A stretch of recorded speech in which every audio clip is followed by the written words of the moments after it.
AIMIM party के वारिस पठान का हुआ आगमन। सुल्तानपुर जनपद में आज एआईएमआईएम पार्टी के राष्ट्रीय प्रवक्ता एवं पूर्व विधायक वारिस पठान और प्रदेश प्रवक्ता पवन अंबेडकर का हुआ आगमन। पार्टी के लोगों ने किया जोरदार स्वागत। आपको बताते चले कि एआईएमआईएम पार्टी के प्रवक्ता वारिस पठान ने सुल्तानपुर के कई अलग अलग जगह पर किया नुक्कड़ सभा, जिसमें काफी तादाद में लोग रहे मौजूद। एआईएमआईएम पार्टी के नेता वारिस पठान ने सुल्तानपुर के प्रत्याशी मिर्जा अकरम बेग के लिए मांगे वोट और एआईएमआईएम को मजबूत करने के लिए किया लोगों से अपील। बारे में न सोचती है न सोचेंगी। ये हमारे दाढ़ी और टोपी को देख करके हमारे ऊपर हमला करने का काम करते हैं। हम ऐसी सरकारों को जो है चुनने का काम नहीं करेंगे। हमने उन लोगों को भी चुना जिन्होंने हमें डराया कि अगर आप भारतीय जनता पार्टी को हराना चाहते हो तो हमें वोट दो। आप सब लोगों ने वोट दिया ना, समाजवादी पार्टी को वोट दिया ना। क्या मिला? क्या आपके हक और अधिकार जो मिलने चाहिए तो वो मिले? क्या आपकी आवाज जो विधानसभा में गूंजनी चाहिए वो गूंजी? नहीं। आपको समाजवादी पार्टी ने सिर्फ धोखा दिया है और मुजफ्फरनगर का वो दंगा दिया है जहां पर हमारी मां बहन बेटियों के साथ अत्याचार हुआ, हमारे लोग टेंट में रहने को मजबूर हुए और अखिलेश यादव जी के कान में जू नहीं रेंगा। क्या आप ऐसे लोगों पर भरोसा करेंगे? क्या आप ऐसे लोगों पर भरोसा करेंगे जो लफ्ज़ मुसलमान से डरता है? वो जब उससे पूछा जाता है कि क्या आप अगर सरकार में आते हैं तो किसी मुसलमान को उप मुख्यमंत्री बनाएंगे, तो सबने उसका जवाब सुना है ना। वो मुसलमानों का सिर्फ वोट लेना चाहते हैं, मुसलमानों के हक और अधिकार की बात नहीं करते हैं। उनसे जब हिजाब की बात की जाती है तो उनके चेहरे की रौनक को आप देखिए, जैसे हवाइयां उड़ गई हैं।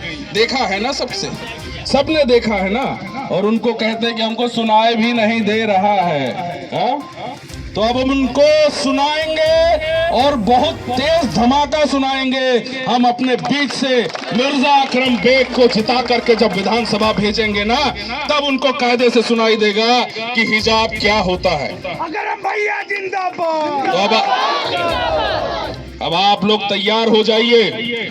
27 तारीख का वो दिन आपके बीच में आ चुका है जिसके लिए आप लोगों ने बरसों इंतजार किया है। अभी तक आप लोगों ने गुलाम बन करके, गुलामी को सह करके उन लोगों को चुना है।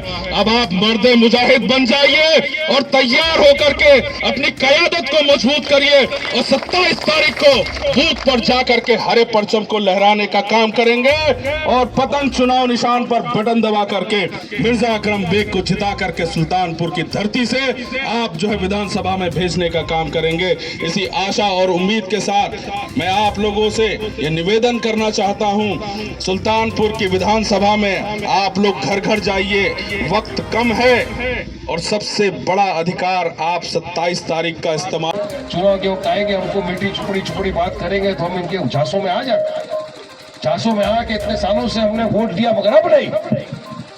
अब 70 बरस का हिसाब देना है इनको। ये चुनाव बहुत इंपॉर्टेंट है पूरे उत्तर प्रदेश की आवाम के लिए, पूरी भारत देश की जनता के लिए। 2022 का जो चुनाव ये बहुत मायने रखता है, बहुत इंपॉर्टेंट है। इसकी सीरियसनेस को समझिए मेरे भाई। ये वो चुनाव है जो फैसला करेगा उत्तर प्रदेश के आने वाले 50 साल के लिए, आने वाले इन बच्चों का मुस्तकबिल के लिए ये चुनाव है, याद रखना। इतने बरस तक तो हमने दे दिया वोट, कैसे वैसे निकल गई, मगर याद रखो कल ये बच्चा पूछेगा आपसे कि अब्बा हमारे सुल्तानपुर में भी कुछ दीवाने आए थे मजलिस इत्तेहादुल मुस्लिमीन के, समझा रहे थे अपने को कि किस तरह से अपने हक लेना चाहिए, किस तरह से साथ देना चाहिए मजलिस का, किस तरह से हम आगे बढ़ेंगे, कैसा हमको भी अच्छी स्कूल तालीम मिलेगी। मगर अब्बा आप माने नहीं, अगर आप मान जाते तो हमको इस तकलीफ का सामना ना करना पड़ता। मगर याद रखो मेरे दोस्तों, उस वक्त बच्चे के सामने नजर झुका के बैठना पड़ेगा, क्योंकि गलती उसकी नहीं, गलती हमारी होगी उस वक्त भी, क्योंकि हमने नहीं समझा मजलिस की अहमियत को, हमने नहीं समझा। हम यही सोचते रहे नहीं हमको ये डाला गया हमारे दिमाग में, हर तरफ से ये डाल दिया जाता है हमारे दिमाग में कि अगर मजलिस को वोट दिया तो भाजपा जीत जाएगी। यही डाला जाता है ना भाई। हम तो 17 का चुनाव में सिर्फ 30-32 सीट के ऊपर लड़े थे, तो क्यों भाजपा इतने 350 के 350 पूरा क्लियर सुपड़ा साफ कर दिया उसने। ये कांग्रेस, समाजवादी, बीएसपी में हिम्मत नहीं है इनको हराने की, इनमें ताकत नहीं है इनको हराने की, तो ये इनकी नपुंसकता का जो ठिकरा है ये आपके हमारे सर पर मुड़ना चाहते हैं। तो मैं बताऊंगा हम में ताकत है हराने की भाजपा को। आप पूछोगे कैसा हरा सकते हैं वारिस भाई? मैं बताता हूं आपको। 2019 का चुनाव आया था, मेंबर ऑफ पार्लियामेंट का, विधानसभा का चुनाव, लोकसभा का चुनाव था। उस चुनाव में पूरे देश में मजलिस इत्तेहादुल मुस्लिमीन के सिर्फ 3 प्रत्याशी थे। हैदराबाद से हमारे सदर बैरिस्टर असदुद्दीन ओवैसी साहब थे, बिहार से अख्तर इमाम साहब थे, महाराष्ट्र औरंगाबाद से इम्तियाज साहब थे। हम तो सिर्फ पूरे 500 के ऊपर जितनी सीटें उसमें सिर्फ 3 जगह पर चुनाव लड़े थे।